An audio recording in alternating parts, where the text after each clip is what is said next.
الإنسان أن نجمع العظام بلى قد Assalamualaikum warahmatullahi wabarakatuh. Waalaikumsalam Waalaikumsalam warahmatullahi warahmatullahi wabarakatuh. wabarakatuh. Alhamdulillahirabbil alamin wa bi nasta'in ala umuri dunya waddin. Wassalatu wassalamu ala asrofil anbiya'i wal mursalin nabiyina Muhammadin wa ala alihi wa sahbihi ajmain. Amma ba'du.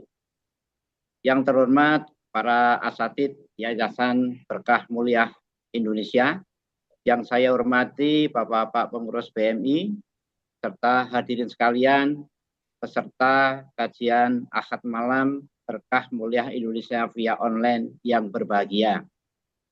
Alhamdulillah kita bersyukur pada Allah Subhanahu wa taala yang telah memberikan nikmat dan masih terus memberikan nikmat kepada kita baik yang zahir maupun yang batin. Alhamdulillah Allah memudahkan kita kembali untuk meneruskan kajian ilmiah pada malam hari ini. Mudah-mudahan kita bisa terus menjaga keikhlasan kita dalam melakukan amalan-amalan yang mulia ini, sehingga Allah Subhanahu wa taala melipat gandakan pahala amalan kita dan memberikan kepada kita ilmu yang bermanfaat dan berkah dari amalan menuntut ilmu ini. Semoga malam ini kita beserta keluarga tetap dalam kebaikan serta dilindungi oleh Allah Subhanahu wa taala dan tetap istiqomah di atas jalan hidayahnya. Tak lupa sholawat dan salam semoga selalu terlimpahkan kepada Nabi kita yang sangat kita cintai, yang sangat kita kagumi, yang sangat kita junjung tinggi, Nabi Agung Muhammad Shallallahu Alaihi Wasallam. Begitu pula kepada seluruh keluarga beliau, seluruh sahabat beliau, dan seluruh kaum muslimin yang mengikuti beliau dan para sahabatnya dengan baik hingga hari akhir nanti. Hadirin jamaah kajian online Berkah Mulia Indonesia yang semoga senantiasa dirahmati dan dimuliakan Allah Subhanahu wa taala. Sebelum acara dimulai, saya akan membacakan susunan acara kajian kita pada malam hari ini. Kajian online Berkah Mulia Indonesia pada tanggal 2 Zulqa'dah 1447 Hijriah atau bertepatan dengan tanggal 19 April 2026 Masehi.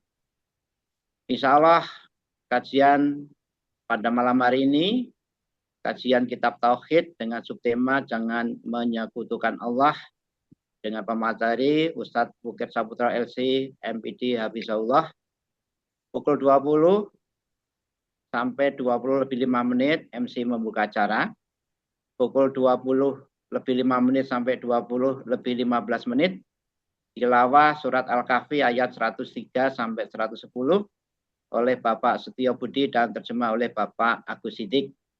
Kemudian pada pukul 20.15 sampai 20.25 testimoni peserta ngaji online BMI oleh Bapak Teguh Indarmaji. Pukul 20.25 hingga 21.15 pemaparan materi kajian oleh Ustadz Bukir Saputro. Pukul 21.15 hingga 21.30 soal jawab. Dan pukul 21.30 MC menutup kajian. Marilah kita buka kajian kita pada malam hari ini dengan membaca basmalah serta doa memohon ilmu dan amal. Bismillahirrahmanirrahim. Allahumma ini as'aluka ilman nafi'a wa rizqan thayyiba wa amalan mutaqabbala. Untuk acara selanjutnya, pembacaan tilawah surat Al-Kahfi ayat 103 sampai 110 oleh Bapak Setio Budi, terjemah oleh Bapak Agus Siddiq. Kepada Bapak Setio Budi dan Bapak Agus Siddiq, kami persilakan. Tafadhol.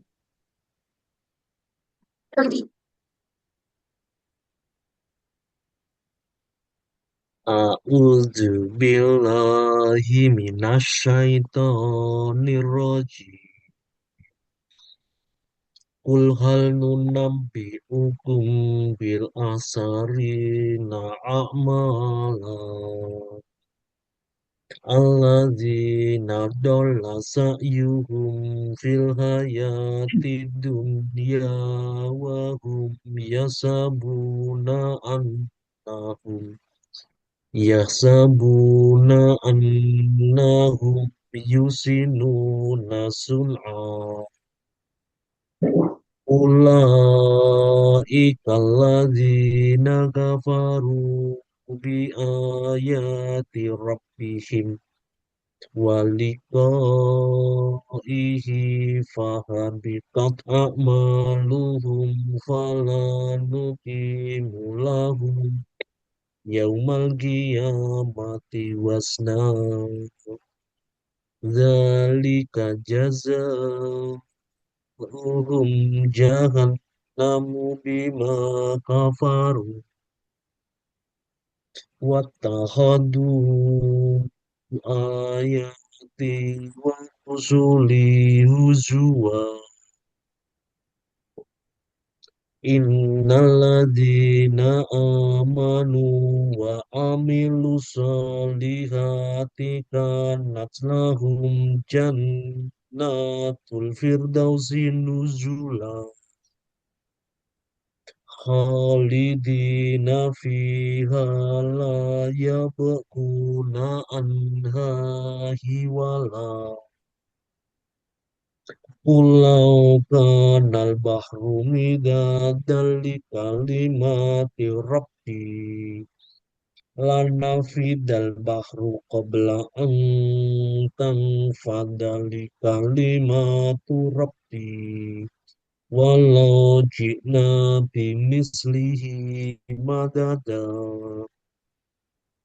Qul innama ana basyarum mislukum yuha ilayya annama ilahukum ilah wahid faman kana yarju liqa'a rabbihi falyamal amalan solihah wala yusrik bi ibadati rabbihi ahada.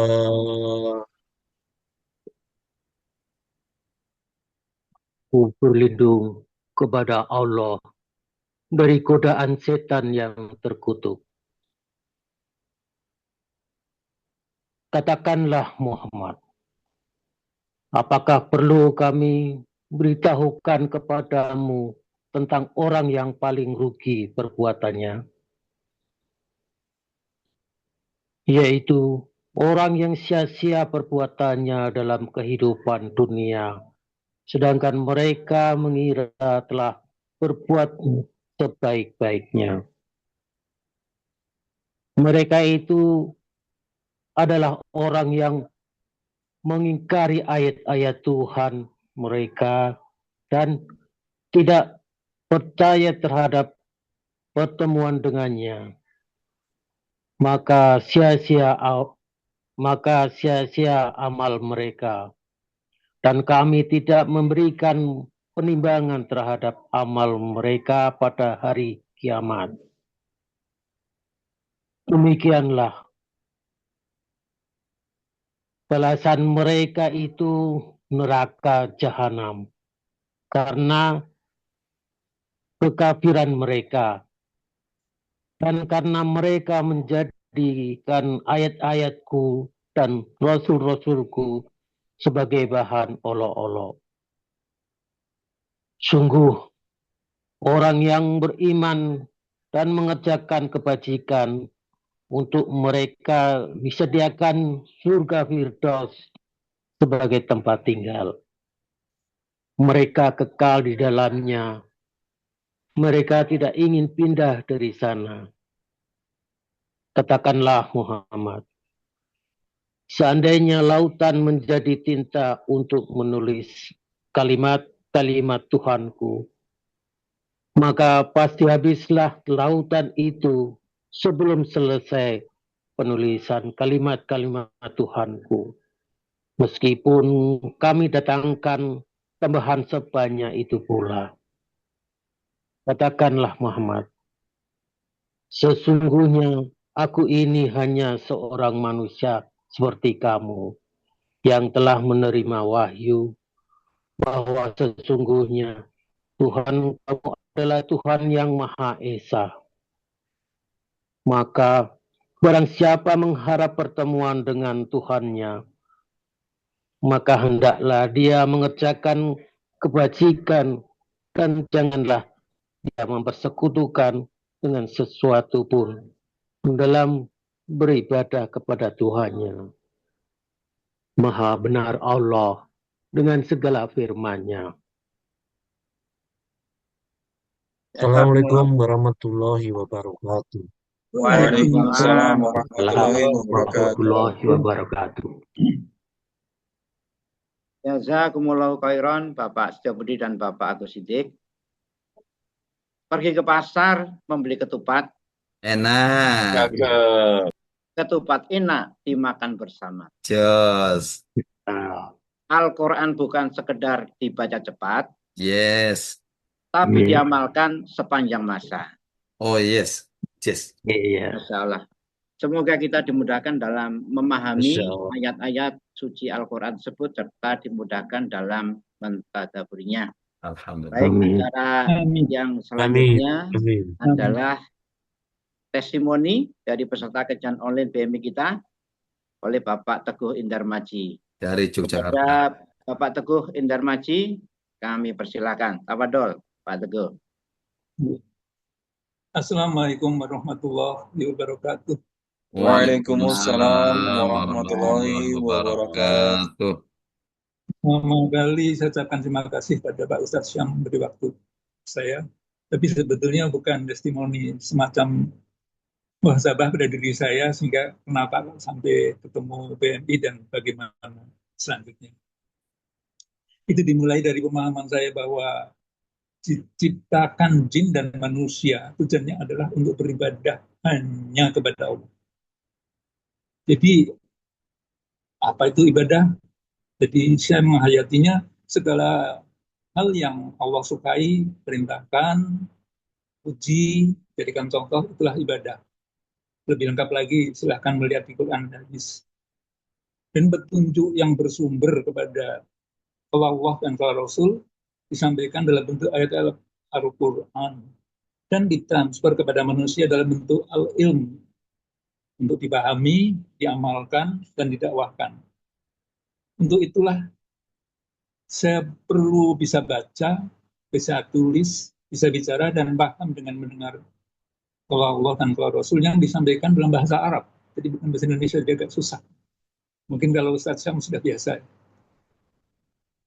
Diucapkan seperti orang Arab mengucapkan, dipahami seperti orang Arab memahami. Jadi butuh majelis ilmu. Nah, disinilah sebetulnya ada ustadz yang menyampaikan ilmu tadi, ada santri yang memahami ilmu tadi melalui talaqoh, talaki, murojaah, muzakarah, agar ilmu tadi lebih bisa dipahami. Disitulah peran BMI memenuhi kebutuhan tadi, karena ada program jadikan santri dapat melafazkan ayat-ayat yang benar. Seperti saya katakan tadi, seperti orang Arab melafazkan keinginannya ya, tapi yang tiap orang punya kemampuan yang berbeda. Kemudian BMI menyediakan majelis ilmu pun secara online ya. Kemudian BMI juga beri ayat-ayat hadis, jadikan santri hafal ayat-ayat Quran dan hadis melalui juz penghafalan yang kemarin apa ya? Yang Pak Setiabudi ya sampai juz 28. Saya belum sampai ke situ.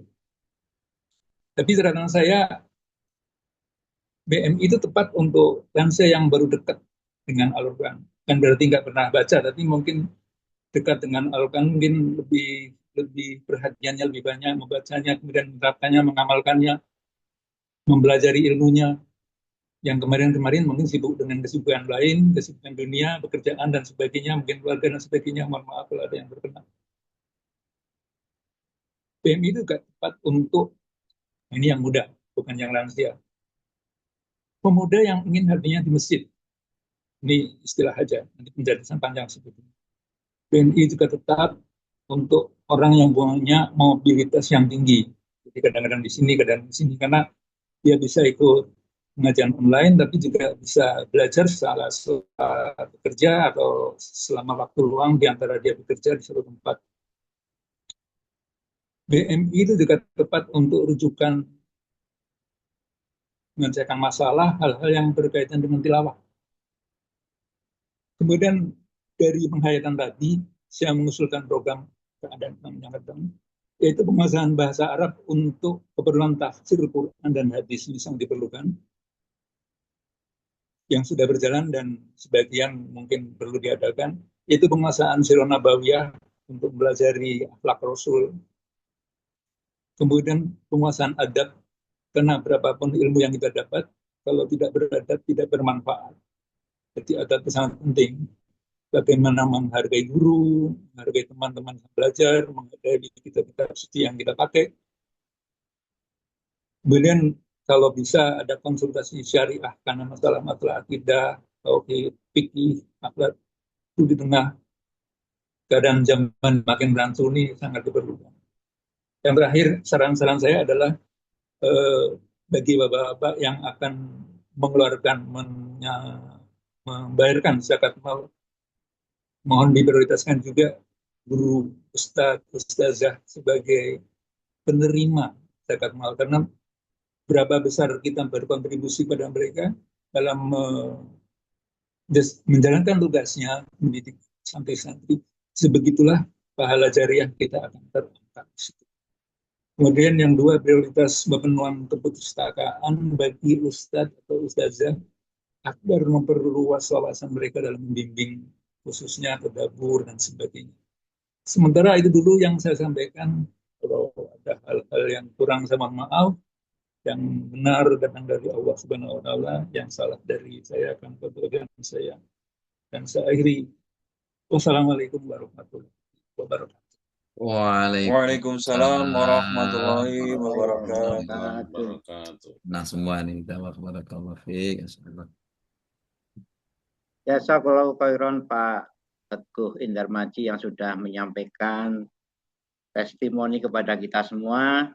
Semoga menambah motivasi pada diri kita dalam menuntut ilmu, dan semoga kita diberikan tambahan semangat, kemudahan dan kesehatan, serta tetap istiqomah di dalam menuntut ilmu dan beramal soleh. Amin. Amin ya rabbal alamin. Pada malam hari ini kita akan membahas kajian kitab Tauhid, subtema jangan menyekutukan Allah.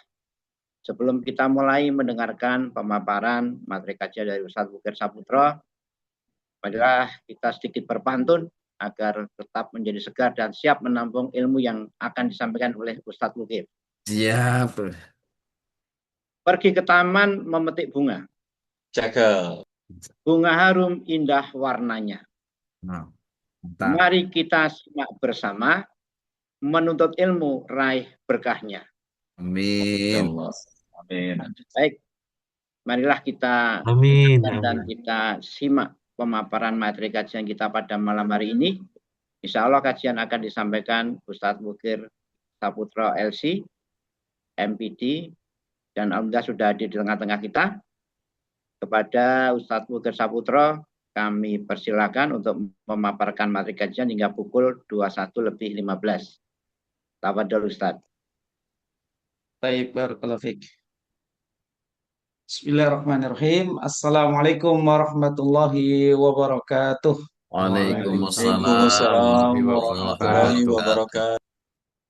Alhamdulillah rabbil alamin wa bihi nasta'inu ala umuri dunya waddin, wassalatu wassalam ala asyrafil anbiya wal mursalin sayyidina wa habibina wa maulana Muhammadin wa ala alihi wa ashabihi wa man ittaba'ahum bi ihsanin ila yaumiddin. Qala Allah Ta'ala fi kitabihil karim, ya ayyuhalladzina amanu taqullaha ittaqullaha wal tanzur nafsum ma qaddamat lighad wattaqullaha innallaha khabirum bima ta'malun. Amma ba'du. Segala puji kita panjatkan kehadirat Allah Subhanahu wa taala pasca Ramadan, pasca Idul Fitri. Ya, setelah Ramadan berlalu, Syawal berlalu, maka di awal bulan Zulqa'dah atau tanggal 2 Zulqa'dah 1447 Hijriah ini kita dipertemukan kembali ya dalam satu kajian ilmiah, kajian virtual dengan muatan Kitab Tauhid, ya muatan akidah, pelajaran yang sangat penting bagi kehidupan kita. Ya karena akidah ini jalan untuk mengenal hak-hak Allah Subhanahu wa taala. Jalan untuk mengenal Allah Subhanahu wa taala. Kalau kita mengenal Allah, maka kita akan berpegang teguh dengan apa yang Allah turunkan. Sebagaimana yang kita pelajari Al-Quran secara tajwid dan tartilnya dan tilawahnya, dan kita berusaha mempelajari Al-Quran ini secara maknanya, ya Allah Ta'ala mengatakan, "Famang tabi'a hudaya, fala khaufun alaihim walahum yahzanun." Barang siapa mengikuti petunjukku, maka baginya tidak ada rasa takut dan tidak ada rasa sedih. Karena orang yang bahagia syaratnya cuma dua. Dia tidak sedih terhadap masa yang lalu, dia pernah mengalami ini dan itu, atau dosa ini dan dosa itu.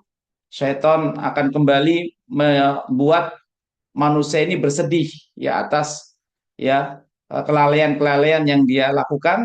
Tapi orang yang berpegang teguh terhadap petunjuk Allah, maka Allah akan hindarkan dari masalah ini. Dan tidak ada rasa takut ketika menghadapi masa yang akan datang. Ya, inilah ciri wali-waliullah. Ala inna awliya Allahi la khaufun alaihim walahum yahzanun. Jadi orang-orang yang bahagia, yang termasuk golongan wali-wali Allah, ciri mereka juga tidak sedih dan tidak takut terhadap masa yang akan datang. Masa di akhirat, masa di alam barzah, masa di akhirat. Ya, maka ini semua bisa kita peroleh dengan jalan belajar ilmu akidah. Ya, karena itulah kebutuhan kita. Ilmu akidah ini ilmu kebutuhan pokok bagi kita. Ya, agar kita mengenal Allah Subhanahu wa taala.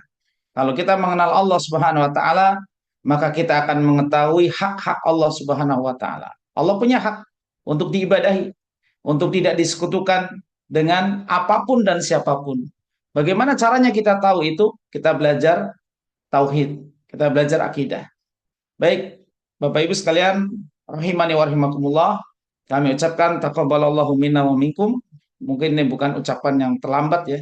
Mungkin sudah diucapkan Ustadz Syam di beberapa hari yang lalu, atau asatiza yang lain yang mendahului kajian pasca Ramadan ini. Akan tapi para ulama dulu berdoa supaya amal-amal Ramadan diterima. Itu tidak hanya sepekan, 2 pekan, 1 bulan, bahkan 6 bulan. 6 bulan mereka berdoa agar amalnya diterima. Maka ini belum terlambat dan tidak terlambat juga. Ya, semoga Allah Ta'ala menerima amal ibadah kita di bulan Ramadan. Amin ya rabbal alamin. Kita masuk ke bab jangan mempersekutukan Allah. Ini dalam kitab Tauhid, masuk ke bab ke-40 atau 41 dengan judul bab asli qaulullah ta'ala, perkataan mu'alif rahimahullah, qaulullah ta'ala fala taj'alu lillahi andadaw wa antum ta'lamun. Janganlah kalian menjadikan bagi Allah tandingan-tandingan. Dan ini disitir, diambil dari surat Al-Baqarah ayat yang ke-22. Dan inilah perintah pertama di dalam Al-Quran. Makanya saya katakan tadi, Bapak Ibu-Ibu sekalian, perkara tauhid itu perkara yang sangat penting. Perkara yang sangat penting. Ya. Makanya kita mudah-mudahan istiqomah belajar tauhid. Jangan lihat siapa yang ngajar. Lihat muatan yang diajarkan. Kadang yang mengajar kurang menarik, ya. Sudah disemangati tadi dengan pantun-pantun ceria, ya. Itu pantun, bukan pantun jenaka lagi, pantun ceria. Kalau pantun jenaka cuma untuk ketawa ketiwi saja. Kita kan supaya bersemangat. Gak masalah, pantun, syair, ya. Itu penyemangat kita belajar. Ya, maka perintah pertama yang muncul di Al-Quran adalah perintah untuk mentauhidkan Allah Ta'ala. Kalau kita lihat dari sisi surat Al-Baqarah sebagai surat kedua, ya tentu setelah Al-Fatihah ya, maka bisa dikatakan surat pertama setelah Al-Fatihah. Maka Al-Fatihah Al-Baqarah bagian 1 sampai 20 berbicara tentang 3 golongan. Golongan orang bertakwa 1 sampai 5, golongan orang kafir 6 dan 7, dan golongan orang munafik ayat ke-8 sampai ke-20. Ya, maka barulah Allah menyebutkan tentang perintah pertama. Perintah pertama itu ya perintah tentang tauhid. Ya, perintah tentang tauhid. Ya, maka kalau Bapak Ibu perhatikan di surat Al-Baqarah ini ya, itulah ternyata rahasia daripada tauhid yang merupakan perintah yang pertama Allah Ta'ala jadikan. Ya ayuhan nasu u'budu rabbakumul ladzi khalaqakum walladzina min qablikum la'allakum tattaqun. Ini perintah untuk tauhid, u'budu, untuk mentauhidkan Allah, untuk beribadah hanya kepada Allah saja. U'budu rabbakum. Ya, kenapa? Karena memang menyembah Allah itu hukumnya wajib. Menyembah Allah hukumnya wajib. Tidak boleh tidak. Ya. Tidak boleh tidak. Nah, di sini Allah Ta'ala menggunakan rububiyah untuk mengajarkan kepada manusia, u'budu rabbakum. Sembahlah Rabb yang menciptakan kalian. Karena nanti di ujung kisah kehidupan manusia di akhirat, penduduk neraka itu malu sendiri ketika mereka memanggil Rabb. Ya, memanggil wahai Rabb kami, karena mereka enggak mentuhankan Allah. Mereka tidak menuhankan Allah sampai mereka mengatakan ya Malik liyaqdi alaina rabbuk, wahai Malik, wahai malaikat penjaga neraka, liyaqdi alaina rabbuka, maka agar Rabbmu itu membinasakan kami saja. Ya, maka malaikat hanya mengatakan innakum makithun, kalian diam dan tinggal di neraka saja. Ya, tinggal selama-lamanya. Maka untuk menyebut lidah penduduk neraka itu keluh. Mereka sudah tidak berani lagi menyebut wahai Tuhanku, wahai Tuhan kami. Kenapa? Karena mereka tidak menuhankan Allah. Mereka tidak menuhankan Allah di dunia ini, di akhirat sudah tidak ada ibadah lagi, tinggal menerima balasan atas konsekuensi dari segala amal kita di dunia. Maka mereka tidak berani menyebut Rabb lagi di neraka. Ya, maka itu ujung kisahnya. Berarti kan babak yang sangat penting itu kan di dunia ini. Dunia ini adalah tempat ujian kita. Surga dan neraka itu letaknya ada di akhirat. Tapi pintunya ada di dunia. Bapak Ibu sekalian. Pintu surga ya di dunia. Pintu neraka ya ada di dunia. Bahkan Nabi SAW mengatakan surga itu lebih dekat daripada tali sendalmu.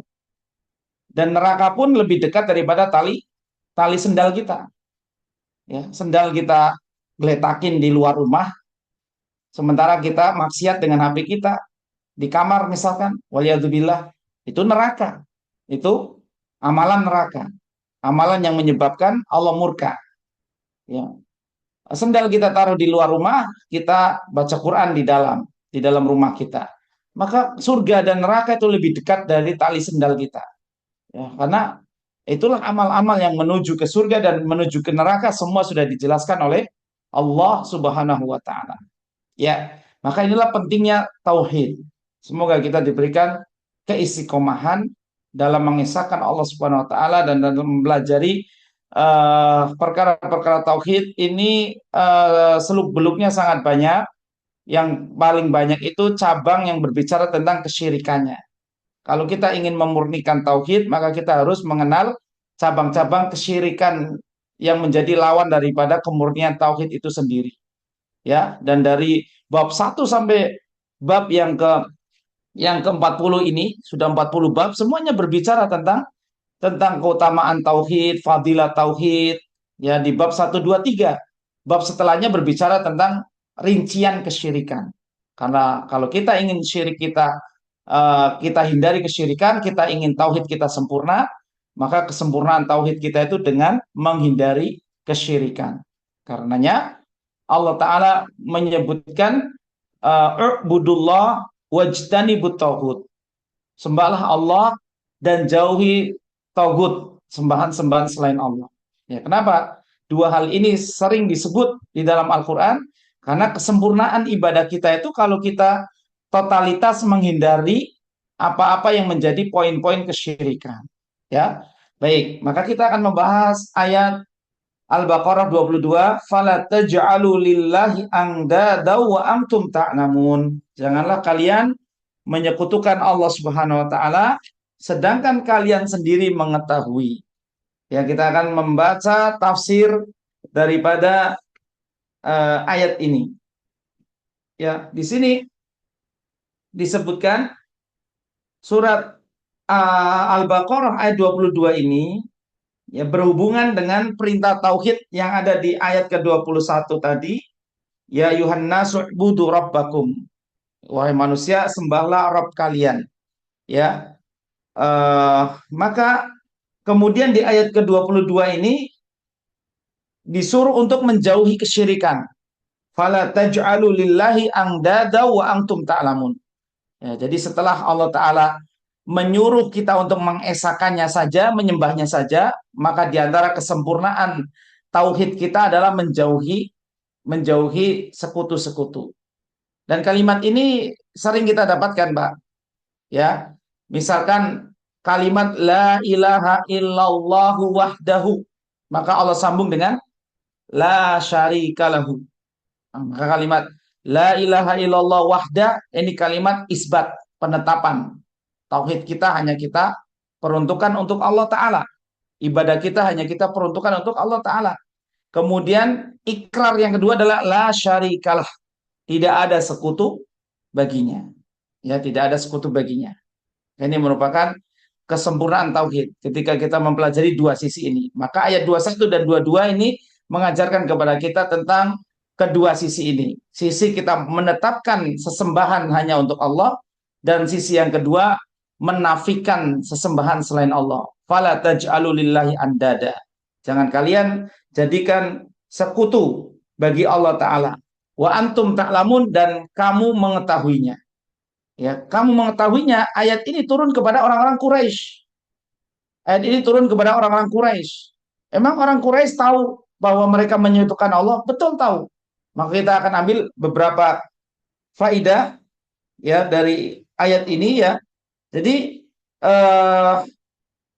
Allah Ta'ala menjadikan nikmat-nikmat rububiyah kepada orang-orang musyrik di ayat yang ke-22 ini sebelum mengatakan fala taj'alu lillah. Nikmat rububiyah yang Allah paparkan di sini yang pertama Allah yang menciptakan mereka.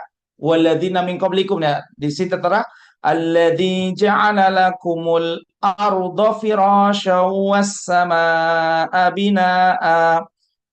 Ya, di sini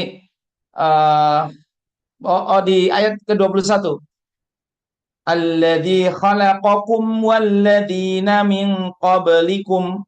Allah yang menciptakan mereka, orang-orang Quraisy, dan Allah yang menciptakan nenek moyang mereka. Ya, ini nikmat. Ya, ini nikmat yang pertama. Kemudian nikmat yang kedua, Allah yang menjadikan bumi sebagai hamparan untuk mereka. Karena ini khitabnya untuk orang-orang kafir Quraisy, yaitu alladzi ja'ala lakumul arda firasya. Allah jadikan bumi ini firash. Firash itu kasur, maksudnya hamparan. Ya, Allah jadikan bumi ini hamparan untuk mudah ditinggali. Untuk mudah ditinggali. Kemudian yang ketiga, Allah ciptakan langit was-samaa'a binaa'a. Langit sebagai atap.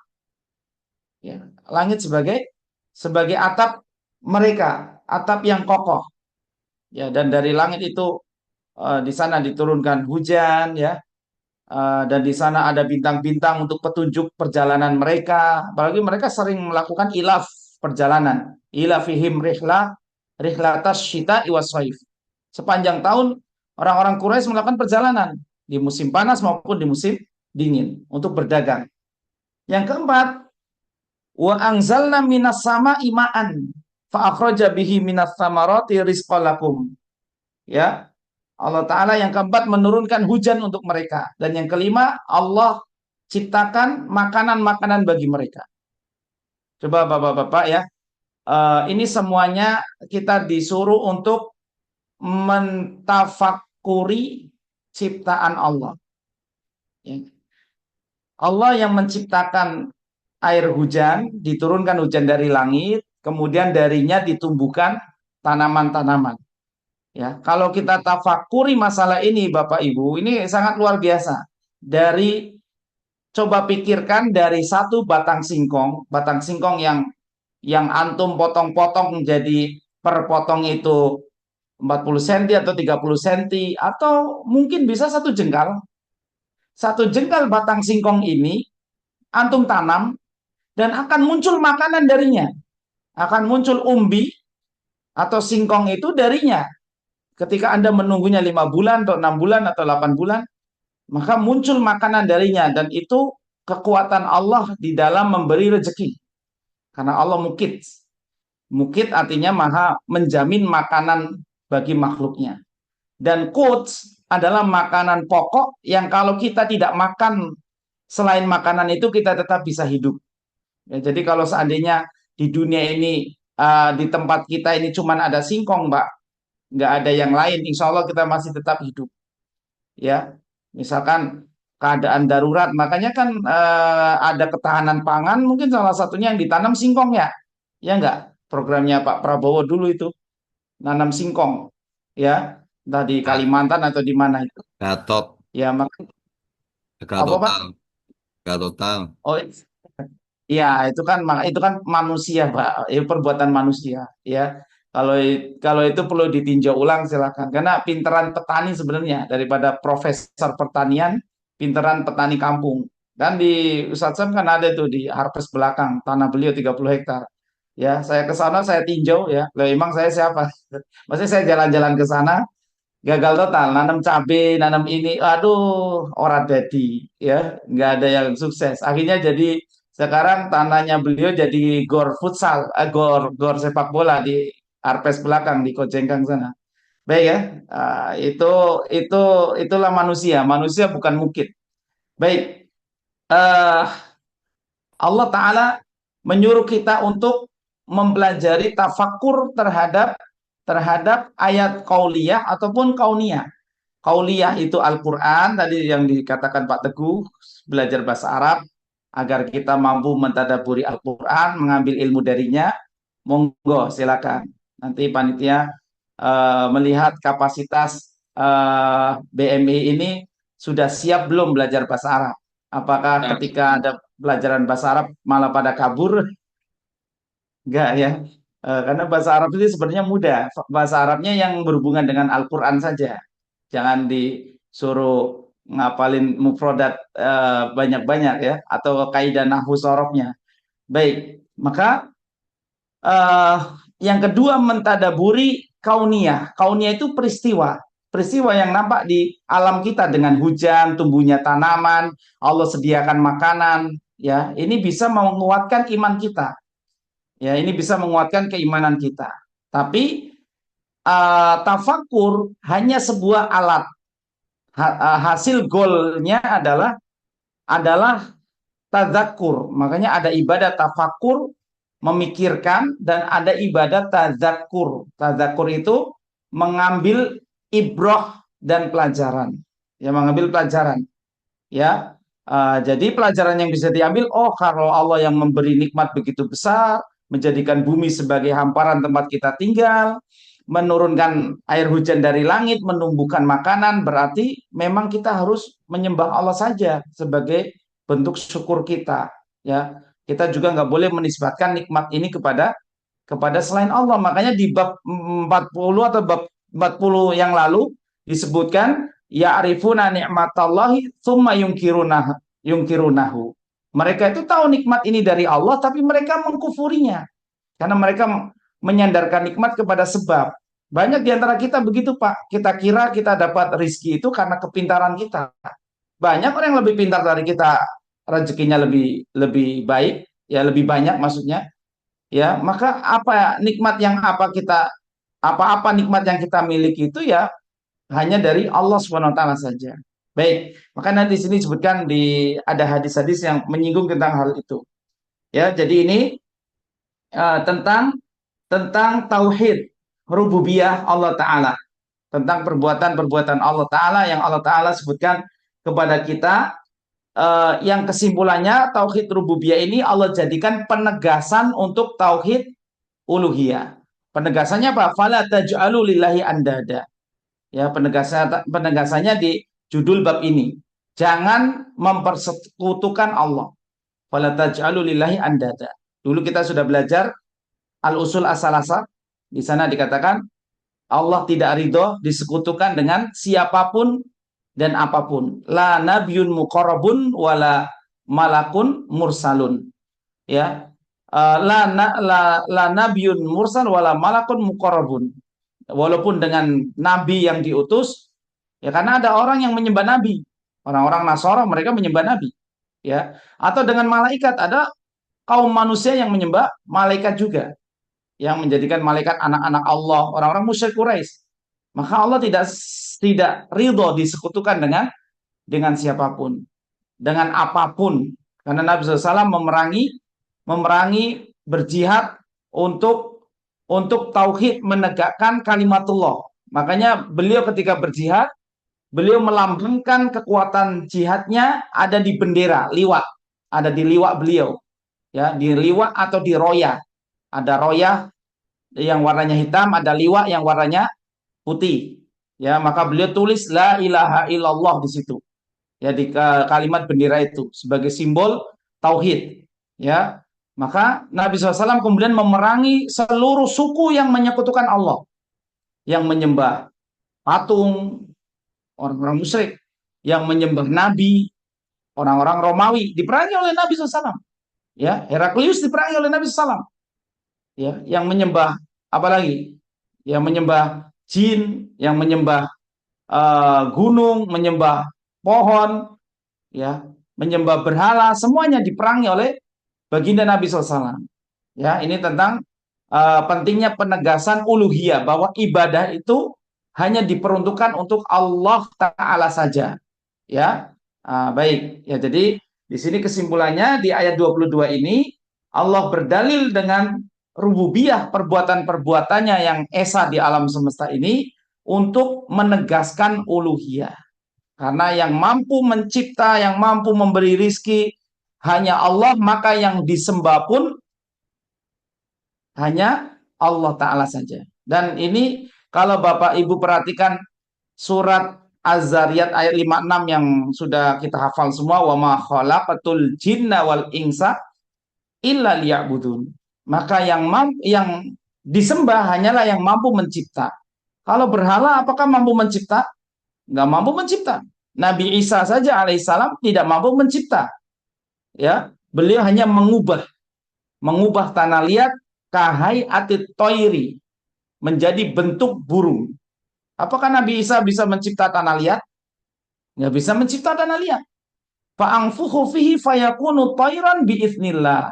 Kemudian Nabi Isa meniupnya dan menjadi burung beneran bi'ithnillah, dengan izin Allah Ta'ala. Nabi Isa hanya menyusun tanah liat, dibentuk seperti burung, ditiup dengan izin Allah jadi burung. Nabi Isa tidak bisa mencipta.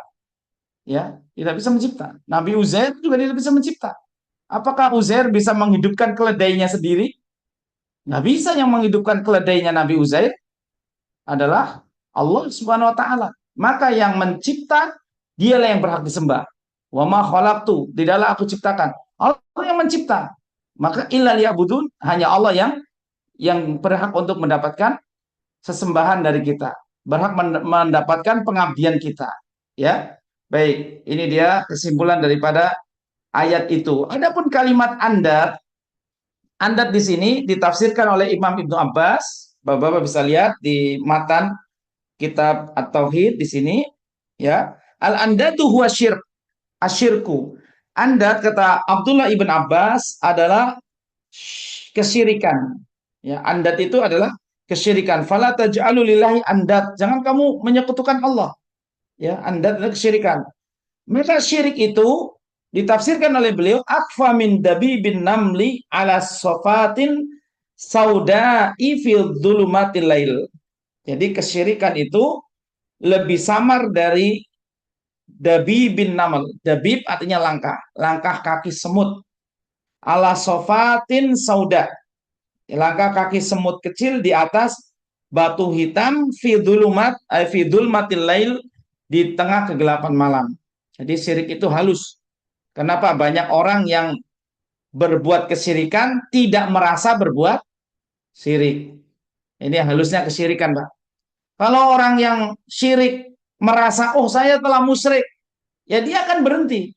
Tapi nyatanya di masyarakat kita, dimanapun berada di dunia ini, terkhusus di Indonesia, mereka melakukan kesyirikan tapi nggak merasa.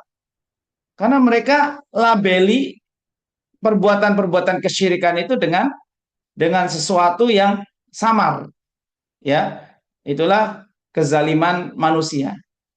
Wa kanal insanu zoluman jahula. Manusia itu memang sifatnya zolim. Ya, zolim dan jahul. Jahul itu jahil karena nggak mau belajar. Ya, maka zoluman jahula. Zolum adalah meletakkan suatu tidak pada tempatnya. Ya, harusnya beribadah kepada Allah, ya, dia beribadah kepada selain Allah. Harusnya meminta hanya kepada Allah, dia malah minta sama kuburan. Karena memang syirik yang paling nyata ya meminta sama kuburan. Kemudian dalih mereka adalah tawasul. Seolah-olah tawasul itu tidak diajarkan oleh agama Islam. Ya, Islam telah mengajarkan secara sempurna tawasul itu dengan Asmaul Husna. Tawasul itu bisa dengan amal soleh perbuatan kita. Tawasul juga bisa datang ke orang soleh yang masih hidup minta didoakan. Itu dalilnya jelas. Ya, dalilnya jelas. Adapun orang meninggal, yang orang soleh yang sudah meninggal, atau mungkin orang yang dianggap soleh yang sudah meninggal dimintai, itu tidak ada. Tidak ada contohnya dari baginda Nabi, tidak ada perintahnya juga. Ya, dan tidak ada urusan ini di dalam agama kita, tidak diajarkan sama sekali.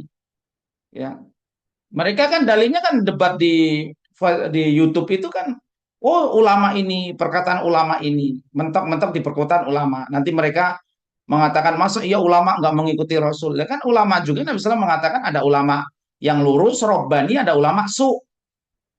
Kita juga nggak menuduh siapa-siapa, tapi kita mengikuti dalil. Yang kita ikuti adalah dalil. Kalau perkara ini ada dalilnya, kita ikuti. Kalau memang tidak ada dalilnya, tidak perlu kita ikuti. Ya, baik. Maka di sini Anda adalah kesyirikan yang banyak orang melakukan kesyirikan tidak merasa.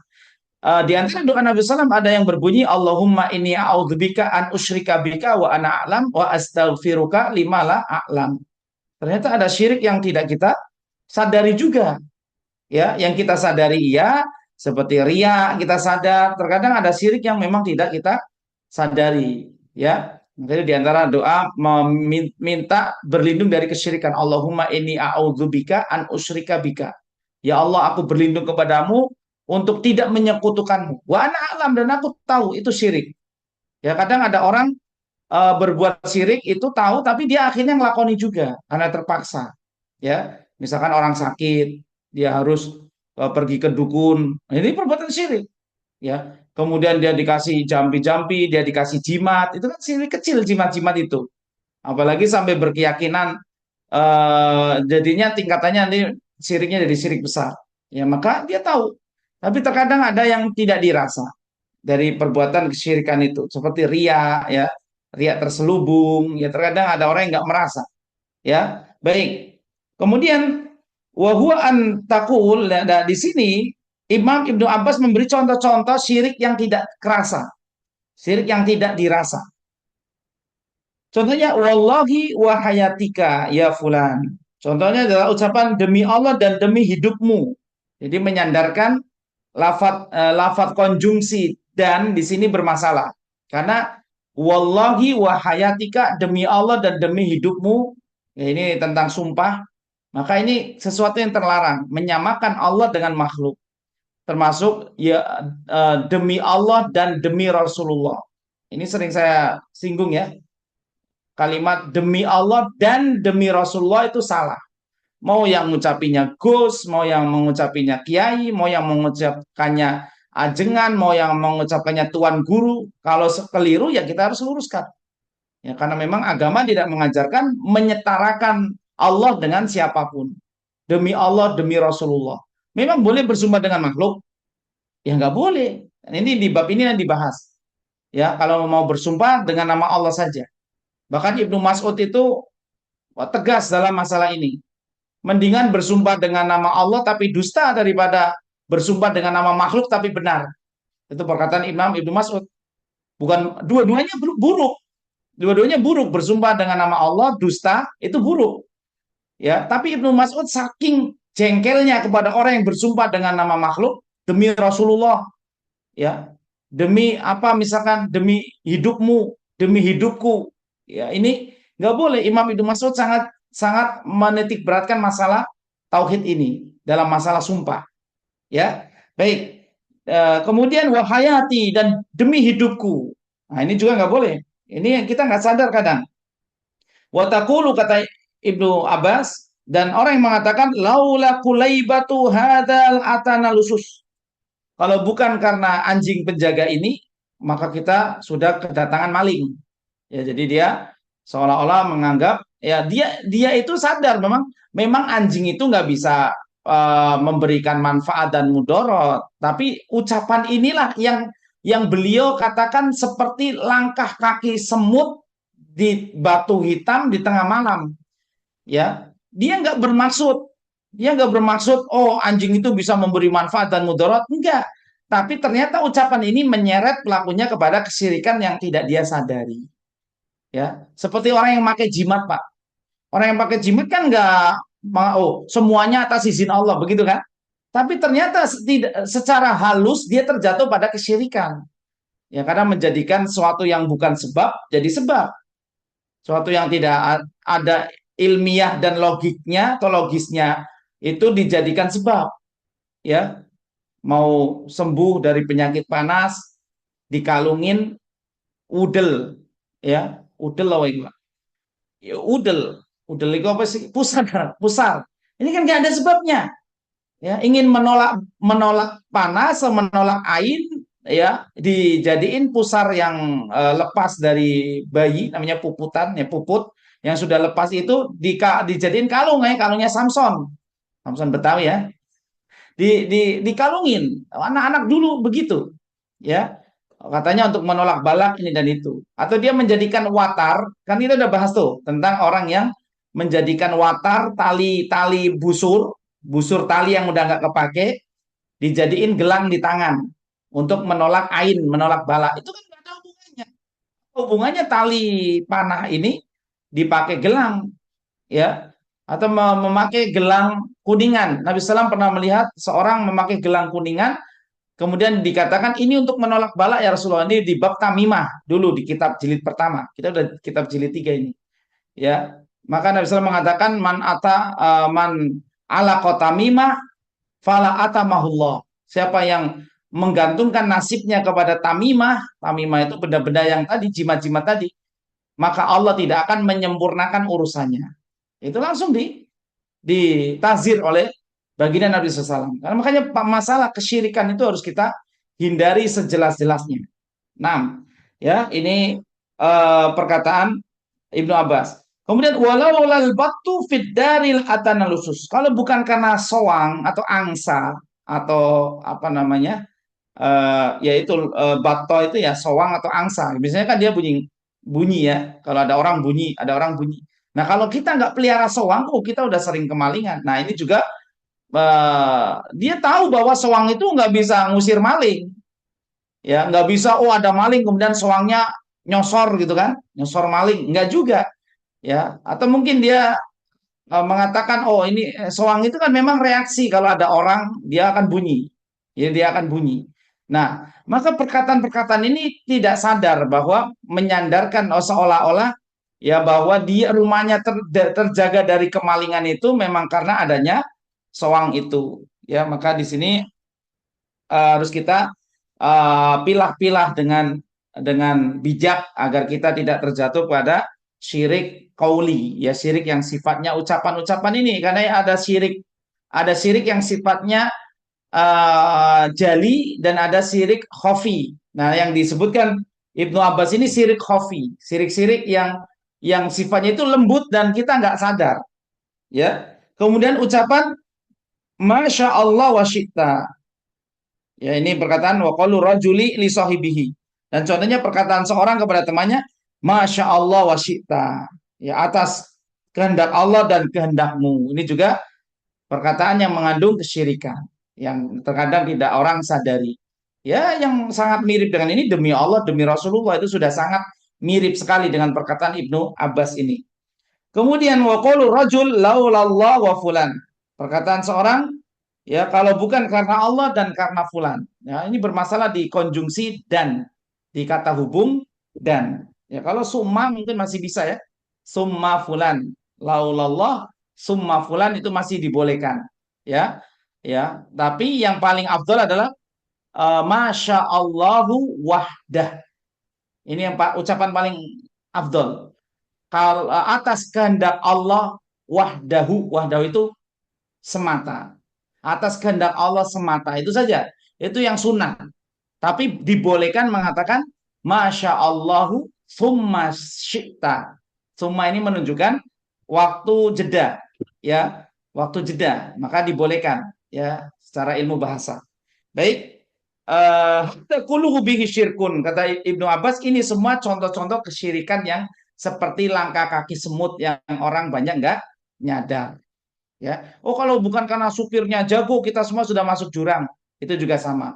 Oh kalau saya nggak minum oskadon, ya, waduh ini gigi saya nyut-nyutan, ya, jadi menyandarkan kesembuhan ke oskadon. Atau kalau nggak minum bodrek, nggak minum obat ini, wah saya nggak tahu ini kepala ini masih berat. Nah, ini ucapan-ucapan yang serupa. Ya, oh saya kalau nggak datang ke dokter Fulan, ini saya nggak sembuh. Nah ini juga sama ucapan-ucapan yang serupa, yang halus tadi. Baik ya, ini jenis-jenis kesyirikan ya, yang harus kita ketahui.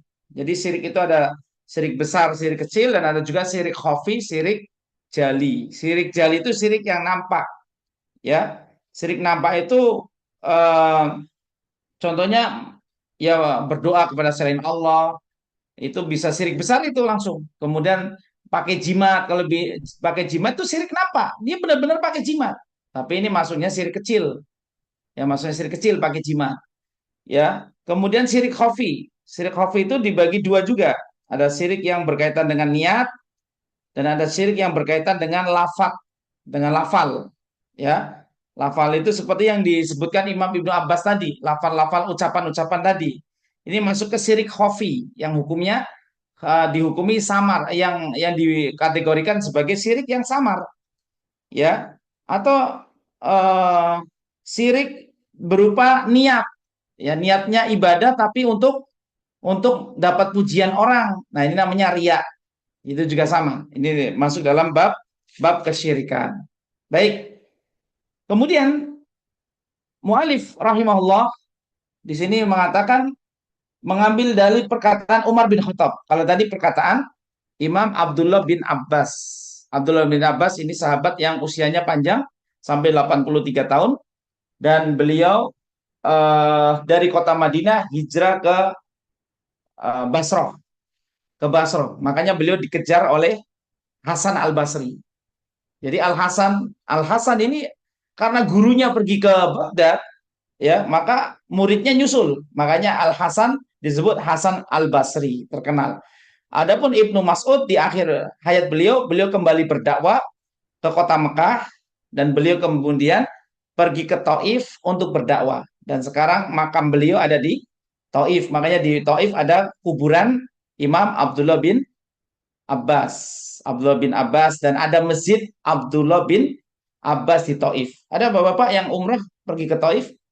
Apa cuma nyicipin delima Taif saja di sana? Ya, ada yang pergi ke Masjid Abdullah bin Abbas ya. Di sana ada makam Abdullah ibn Abbas radhiyallahu anhu. Baik, kalau sekarang kita ke perkataan Umar bin Khattab radhiyallahu anhu. Umar bin Khattab ini, Bapak Ibu sekalian, orang yang sangat tegas dalam kebenaran, ya. Dan Allah memberikan hidayah kepada Umar bin Khattab sebab ketegasannya kepada kebenaran ini. maka beliau diberikan bisikan oleh Allah Ta'ala tentang kebenaran. Al-jaza'u min jinsil amal. Balasan itu sesuai dengan amal perbuatan. Ya, Umar ini terhadap kebenaran, Pak, sangat tegas sekali. Sangat tegas. Makanya saya tergelitik ada orang yang bilang Pak Jokowi waktu kemarin itu kayak Umar bin Khattab katanya. Saya mikir dari sisi apa ya Pak Jokowi kayak Umar bin Khattab. Ini yang bilang kok nggak tahu malu gitu. Pernah dengar nggak? Belusuannya Pak Ustaz. Dia suka belusuan. Oh, blusuk-blusuk. Ya, blusak-blusuk doang ya. Blusak-blusuk pencitraan mungkin ya. Baik, maka Umar bin Khattab ini diberikan hidayah lewat tahdis.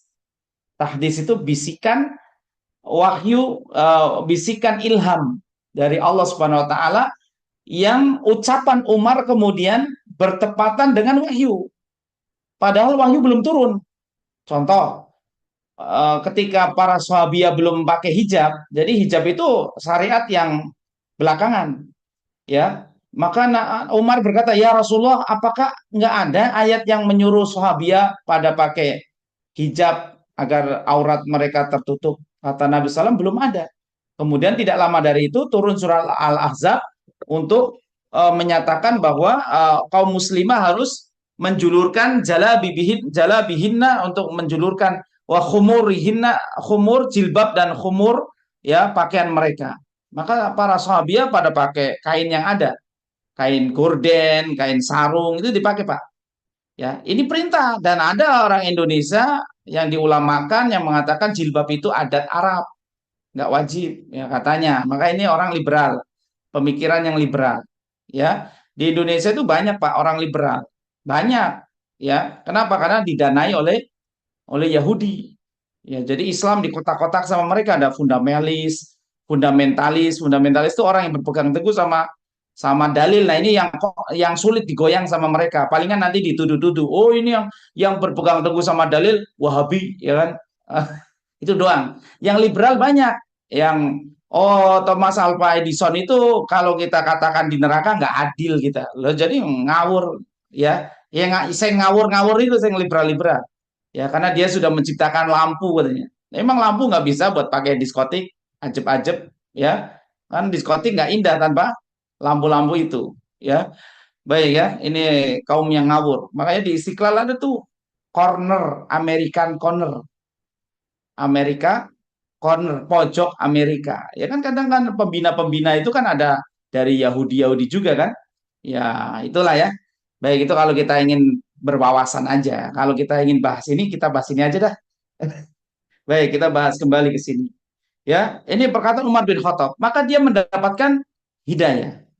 Ya, suatu hari Nabi SAW keluar rumah untuk menyolatkan Abdullah bin Ubay bin Amr bin Salul. Abdullah bin Ubay bin Salul ya, Rasul munafikin. Ya, maka Umar berkata, ya Rasulullah, Anda ingin kemana? Oh, saya ingin mau menyolatkan Abdullah bin Ubay. Bukankah dia Rasul munafikin? Kami saja ya Rasulullah, Anda tidak perlu menyolatkannya. Nabi mengatakan, wahai Umar, saya diutus bukan untuk pendendam. Padahal Abdullah bin Ubay itu musuh, Pak. Musuh dia. Ya, tapi Nabi SAW kekeh ingin menyolatkan. Kemudian turunlah ayat yang melarang Nabi untuk menyolatkan. Ya, dan tidak boleh berdiri di kuburannya juga. Berdiri di kuburan maksudnya kalau kita nggak sempat untuk menyolatkan jenazah, Anda boleh ke kuburan dan sholat jenazah di atas kuburan, Pak. Ini boleh hukumnya. Sampai kapan? Kata Syekh Muhammad SAW, sampai sebulan.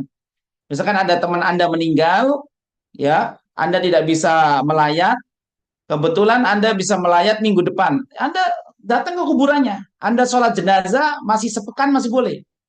Sholat jenazah di atas kuburan boleh. Ya, walaupun orang jahil akan mengatakan, oh ini orang apa ini? Ya, itu kuburiun katanya. Sholat di kuburan namanya kuburiun. Nah, ini orang yang nggak paham aja. Ya boleh, karena sholat mayit itu bukan seperti sholat yang ada rukuk dan sujudnya, tapi itu pujian-pujian, ya, berisi pujian-pujian.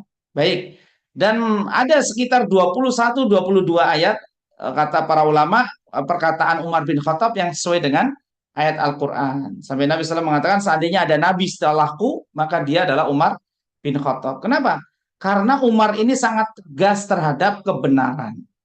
Ketika kita menimbang-nimbang maslahat dan mudarat, saya kalau bilang begini maslahatnya apa ya? Saya kalau bilang begini walaupun ini benar nanti ada mudarat yang muncul. Kita masih nimbang-nimbang, Umar sudah tegas mengatakan siapa yang mau istrinya jadi janda, siapa yang mau anaknya jadi yatim, ya temui saya. Ya, saya mau hijrah. Siapa yang mau larang saya? Kata Umar bin Khattab. Baik, kita kembali ke Umar bin Khattab radhiyallahu anhu. Tapi sebegitu beliau itu, Pak, ketika diangkat jadi khalifah, 3 hari beliau ceramah ya di Masjid Nabawi, baju beliau ada tambalan 3 lapis. Jadi beliau sangat zuhud. Padahal beliau orang kaya. Umar bin Khattab sangat kaya. Ya, kaya juga karena beliau saudagar. Beliau saudagar. Ya, baik. Umar bin Khattab radhiyallahu anhu berkata, meriwayatkan sabda Nabi SAW bahwa Nabi SAW bersabda, "Man halafa bi ghairillahi faqad kafara au asyraka." Barang siapa bersumpah dengan selain Allah, maka dia telah kafir atau berbuat syirik. Hadis riwayat Imam Tirmidzi dan ini hadis hasan. Ya, bahkan Imam Al-Hakim mengatakan ini bahkan hadis sahih. Ya, siapa yang bersumpah dengan selain Allah, dia telah syirik, telah berbuat kesyirikan. Ya, maka ini perlu kita waspadai. Maka jangan ikut-ikutan demi Allah, demi Rasulullah. Kita semua sepakat memuliakan Rasulullah. Kita semua sepakat mengagungkan Rasulullah SAW. Tapi caranya harus sesuai syariat. Ya. Dan beliau dan berkata Ibnu Mas'ud. Nah, sekarang perkataan Imam Ibnu Mas'ud. Ibnu Mas'ud itu sahabat dari 10 sahabat yang pertama masuk Islam. Ya. Beliau sahabat senior yang postur tubuhnya kurus. Sampai beliau naik pohon kurma diketawain sama teman-temannya. Karena betisnya sangat kecil. Segitunya beliau sangat kuat. Ya, karena beliau ketika dikeroyok orang-orang Quraisy saat baca surat Ar-Rahman di tengah kota Mekah, beliau masih tetap bertahan. Ya, jadi tantangan para sahabat itu ujiannya berat sekali ya. Itu Abdullah ibn Mas'ud ya radhiyallahu anhu, dan beliau orang yang berilmu, banyak meriwayatkan hadis juga. Dan beliau berkata, la an ahlifa billahi kadziban ahabbu ilayya min an ahlifa bi ghairihi shadiqan. Sungguh bersumpah dusta dengan menyebut nama Allah lebih aku sukai daripada bersumpah jujur namun bersumpah menyebut selain nama Allah. Nah, ini yang sudah kita bahas tadi. Ya. Tentu bersumpah dengan selain Allah itu sangat buruk. Tentu dusta juga buruk, kedua-duanya buruk. Ya. Akan tapi Imam Ibnu Mas'ud lebih memilih bersumpah dusta dengan nama Allah daripada harus bersumpah jujur tapi dengan selain Allah, karena sisi tauhid lebih penting daripada sisi dosa besar. Ya, bersumpah dengan nama Allah tapi dia berdusta, itu dosa besar hukumnya. Ya, tapi bersumpah dengan selain nama Allah itu kesyirikan, itu hukumnya kesyirikan. Baik. Imam Ibnu Mas'ud meriwayatkan hadis dari Nabi SAW, man halafa ala yaminin kadhibah yaqtati abiha mala rajuli muslim au qala akhihi laqiyallahu wa huwa alaihi ghadban. Barang siapa bersumpah dengan sumpah dusta untuk menguasai harta seorang muslim atau saudaranya, maka ia akan bertemu Allah sedang Allah murka kepadanya. Ya, tentu ini sumpah dusta. Tapi ini hukumnya dosa besar, Allah murka kepadanya. Tapi bersumpah dengan menyebut nama selain Allah, tentu itu hukumnya kesyirikan, walaupun jujur. Ya, makanya kalau dalam sumpah itu hati-hati. Ya, demi bumi pertiwi, misalkan demi ibu pertiwi, ini kan sumpah selain nama Allah. Biasanya para tentara sumpahnya begitu, demi ibu pertiwi, ya kan? Ya, kalau kita sudah ngaji, ubah demi Allah, saya akan membela Indonesia ini. Ya, saya akan membela Indonesia ini. Ya, jadi terkadang para tentara juga disakiti hatinya oleh para menteri-menteri. Ya, menteri kita bilang, yo wis resiko kalau tentara itu ya meninggal. Ini tentara pada sakit hati, Pak. Yang ke Lebanon kemarin kan kena bom Israel ya, ada 3 meninggal. mbok yo doain dan ngadem-ngademin, jangan resiko tentara yang meninggal lah. Emang resiko pejabat, ente jadi pejabat apa resikonya? Korupsi. Ya, nggak ada resikonya. Korupsi bukan Korupsi. resiko, itu tujuan. Ya, jadi kemarin saya ngisi pengajian di bapak-bapak tentara. Wah, ini perkataannya menyakitkan. Ya wes sabar, Pak, sabar ya. Baik, kemudian yang terakhir, poin terakhir. Eh Uzaifah, Uzaifah bin Yaman, beliau orang yang memegang sirun Nabi, rahasia Nabi Sallam. Eh Bapak beliau Al-Yaman, dan bapak beliau meninggal di perang Uhud karena qatlu al-khata. Ya, jadi Al-Yaman ini sudah tua, sudah sepuh beliau, dan kemudian beliau itu berangkat perangnya terlambat. Ya, ketika beliau menyusul, ternyata suasana perang di Uhud sudah berkecamuk sedemikian rupa, kita kalah. Ya, karena saking leluasanya Khalid bin Walid dan Amr bin As sudah menemukan celah pasukan pemanah kita yang sudah turun Bukit Rumah, sekarang masuk menaik Bukit Rumah sudah bayar 10 real ya, dulu gratis. Ini aja orang Indonesia pada komen, apa-apa diduitin. Lah memang di Indonesia mau ke pantai gratis. Ke pantai aja bayar 25.000 ya kan? Ya, pantai punya siapa itu? Oh, giliran Saudi mau bayar 10 real pada protes. Ini kan netizen itu begitu Pak ya. Pokoknya angel, netizen Indonesia paling angel. Maka di situ kaum muslimin kalah.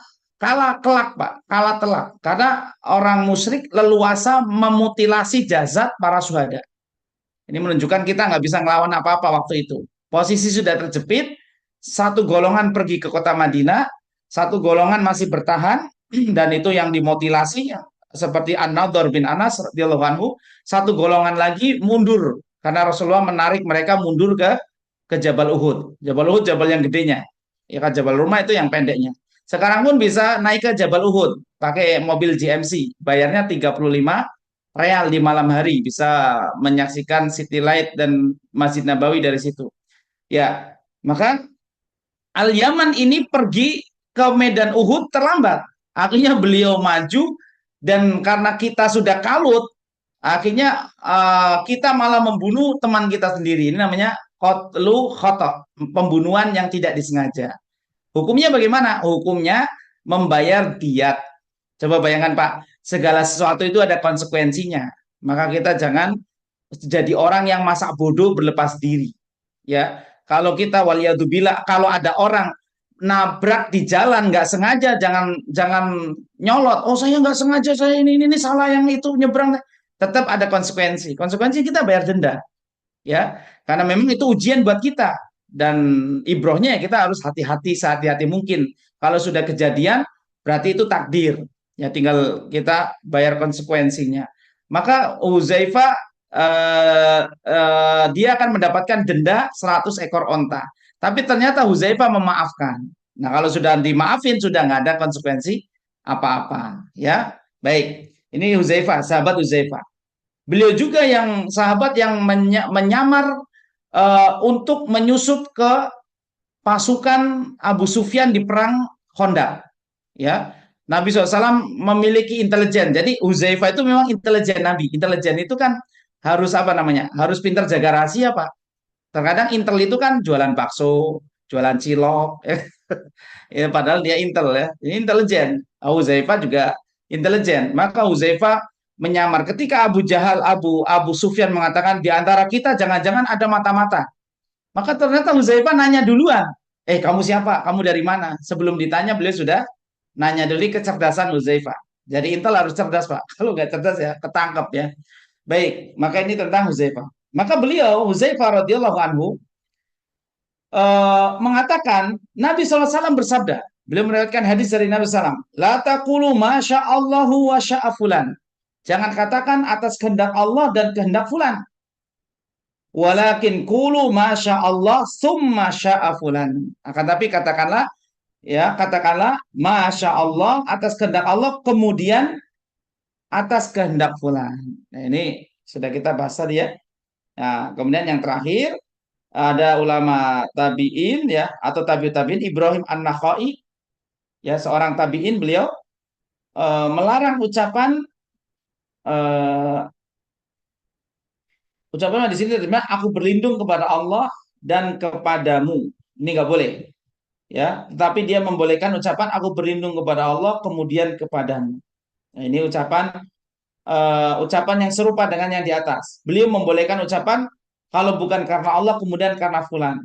Dan dia tidak membolehkan ucapan kalau bukan karena Allah dan fulan. Ini sama maknanya ya. Ya jadi tabiin mengatakan demikian. Ya tabiin mengatakan demikian untuk mengajarkan tauhid kepada umat ini. Baik.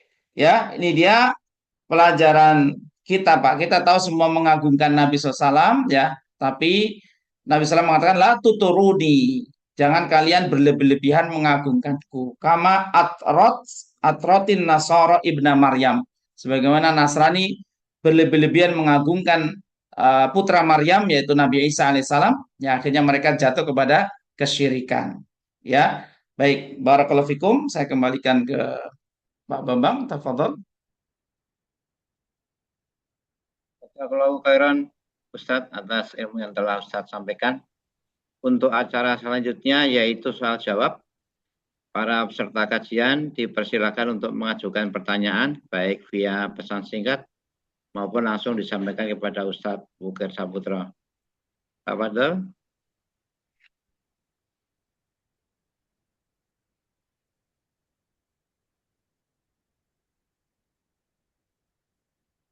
Sepertinya sudah jelas sekali ini Ustadz.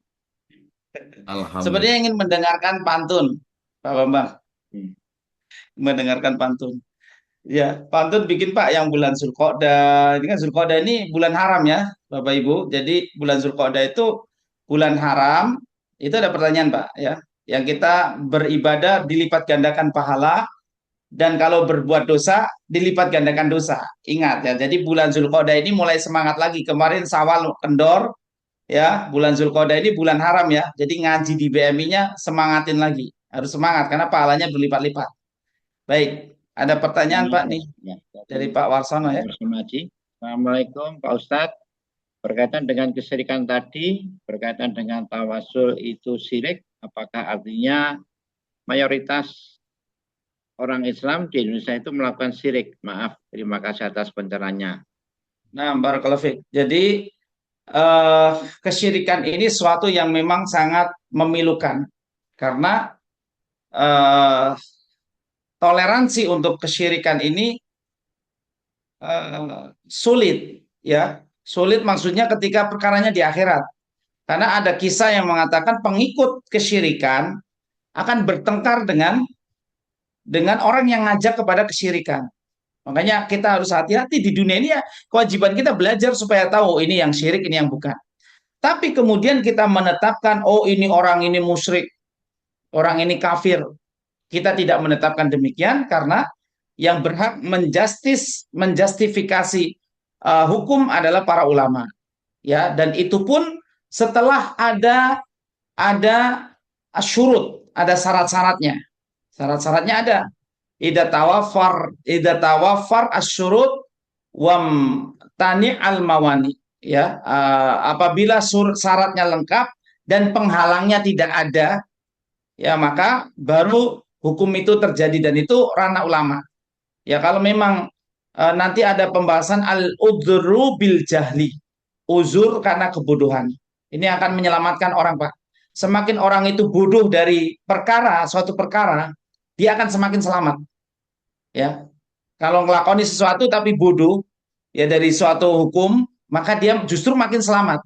Tapi kalau sudah tahu kemudian malah menyuruh orang, nah ini yang paling berat konsekuensinya, hukumannya paling berat ke orang yang sudah tahu tapi malah menyesatkan orang lain. Adapun orang yang tidak tahu yang disesatkan, boleh jadi dia akan selamat karena al-udru bil jahli, karena ada uzur terhadap kebodohan. Ya ini bahasanya sangat sangat dalam sekali ya.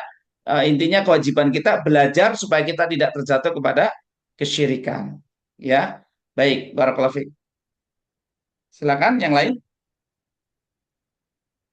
Bapak dan Ibu, masih ada waktu 11 menit lagi.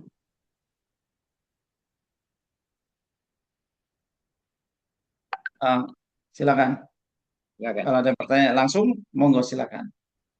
Ya. Jadi kita harus jeli ya dalam melihat mengemban agama ini. Karena kalau Anda mengatakan wabil islami dina raditu billahi robba wabil islami dina, maka konsekuensinya kita harus belajar agama Islam, ya. Dan Allah akan memberikan kebaikan bagi orang yang mempelajari agama Islam, ya. Allah Ta'ala katakan yu'til hikmah wa may yu'tal hikmah faqad utiya khairan katsira. Allah memberikan ilmu. Barang siapa yang diberi ilmu tentang agama Islam ini, maka dia telah diberikan kebaikan yang banyak. Jadi kebaikan menurut Allah dan Rasulnya itu nah, Ustadz itu perkataan Allah dan Rasulnya, Ustadz menyamakan Rasul dengan Allah nggak? Nah, kalau yang itu bukan. Karena memang ketentuan Rasul berasal dari wahyu Allah, begitu Pak. Maksudnya itu. Nah, itu kan kadang perlu dipahami. Oh, kok sering ada Ustadz yang mengatakan Allah dan Rasulnya. Berarti kan itu, nah ini tidak masuk ke bab yang baru kita bahas. Karena memang perkataan Rasul itu berasal dari wahyu dari Allah Ta'ala. Ya, jadi Rasul itu mengikuti petunjuk wahyu dalam membuat tasyrik, seperti dalam membuat hari raya. Rasul itu tidak berhak membuat hari raya, Pak. Makanya kalau kita membuat hari raya, jangan bikin hari raya. Nabi hanya membuat hari raya itu 2, dan itu pun atas perintah Allah. Baik, makanya kita katakan Allah dan Rasulnya itu memang yang dikasih hak untuk membuat syariat ya Rasulullah. Dan itu pun berdasarkan wahyu, karena kita sudah ketahui bersama wa ma yantiqu anil hawa in huwa illa wahyu yuha. Ya, jadi perkataan Rasul itu ya wahyu dari Allah Ta'ala. Ya, itu tidak masuk ke bab ini, ya. Baik,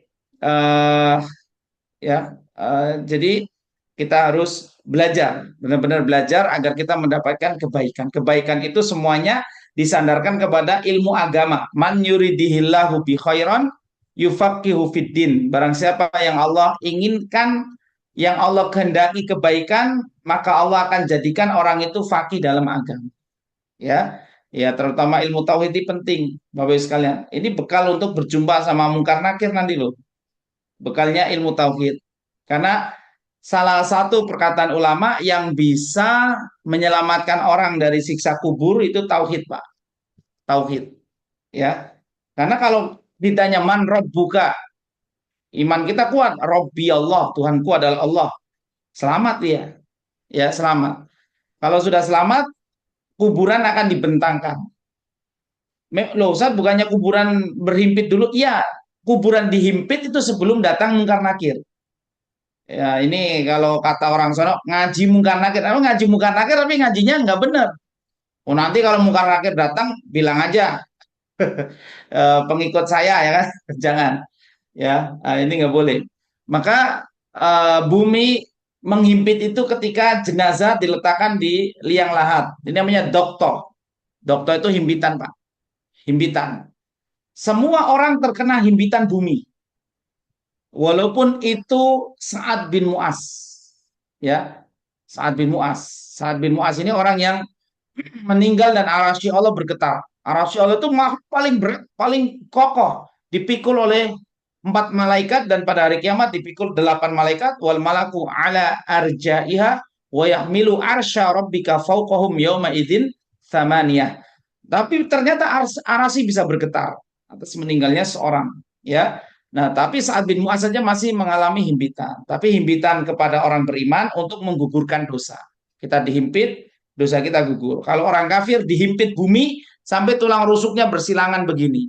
Itu udah siksa pertama itu di alam barzah, belum alam yang lain, Pak. Makanya nanti orang-orang yang nggak beriman kepada Allah, dia nggak mau segera dibangkitkan dari kiamat. Karena hari kiamat, hari kiamat itu ya hari untuk mempertanggungjawabkan amalan. Makanya mereka nggak ada yang berani. Mereka itu ya Allah jangan segera kiamat. Karena mereka sudah tahu konsekuensi resikonya. Kalau hari kiamat ya resikonya lebih berat. Ya hari kebangkitan resikonya lebih berat. Baik, makanya kita butuh tauhid. Kemudian Abu Hurairah kan pernah berkata di bab syafaat. Kita sudah bahas bab syafaat kan? Bab syafaat mengatakan ini di hari kebangkitan nanti. Ya Rasulullah, man as'adun nas bi syafa'atika yaumal qiyamah. Ya ini pertanyaan paling cerdas, Pak. Nabi SAW sampai memuji Abu Hurairah, oh belum ada yang bertanya kayak gini kecuali kamu. Biasanya orang yang cerdas pertanyaannya berbobot-berbobot. Ya, lihat dulu pas kuliah, antum termasuk orang yang suka bertanya apa diam-diam lulus. Diam-diam lulus saja. Ada teman-teman yang tipenya suka tanya sama dosen dan pertanyaannya berkualitas. Itu teman-teman yang cerdas. Ya, maka Abu Hurairah ini cerdas sekali karena beliau pelajar. Beliau tahu seluk-beluk ini, beliau ingin langsung menanyakan siapa yang berhak mendapat syafaatmu ya Rasulullah pada hari kiamat. Yang paling berhak. Jadi syarat mendapatkan syafaat adalah man qala la ilaha illallah mukhlison. Siapa yang berkata la ilaha illallah mukhlis, ikhlas dalam mengucapkannya. Ikhlas ini apa, Pak? Memurnikan. Murni itu apa? Jauh dari kesyirikan. Nah, namanya murni jauh dari syirik, makanya murnikan tauhid kita, kita akan dapat syafaat Nabi. Insya Allah pada hari kebangkitan. Tentu ada amalan lain, menjawab azan, banyak bersolawat, ya. Kemudian disolatkan saat kita meninggal disolatkan oleh 40 orang yang tidak musyrik, yang tidak syirik, ya itu juga dapat syafaat nanti.